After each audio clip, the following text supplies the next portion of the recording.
vama javim. Dakle, meni sve jednom dođemo na malo. Već sam za 2 dana ili kad? Možete kako. Ne, fin. Slobodno.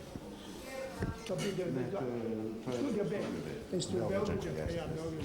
Neko spratu gore, da. Samo vi mene pozovite i ovo pa će se dogoditi.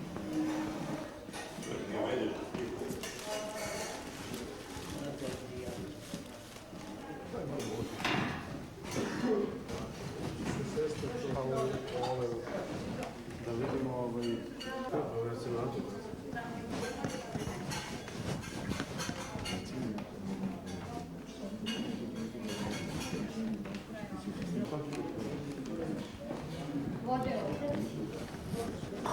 Bilo se što kažu za to. Je dobro? Stvarno. Samo nek vode računa na kostu. Sad kad se zove, ja sam nju sa ocem. Ja sam rekao njoj, kad se ona ovdje pojavi, ja bežu. Evo opasno. Navrat nam. Evo opasno. Da ja ću da sve. Ne može.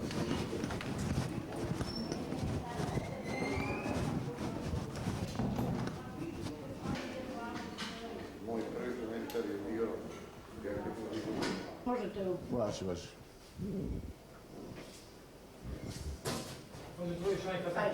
Molim? Najbolji hranu. Ovaj kazna nam mnogo znači. Znači, što bi stavili još 3 šepe, i mi stavimo jedan kazan sve da kuvamo. Baš nam znači dosta.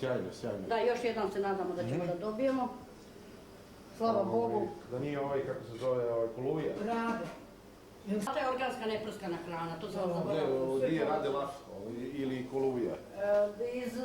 Iz Pazove. Iz Pazove, jeste, Da, koluja. ali treba smo da napomenemo tu salatu. Pa ajde na neki način, ne možemo finansijski, ali možemo ovako da pomoći. Ma naravno, svaka pomoć. Svaka pomoć je dobro došla, dođe neko da da, na primjer, da Bogu svima i nek Bog svakoga čuva, pa mene i moje.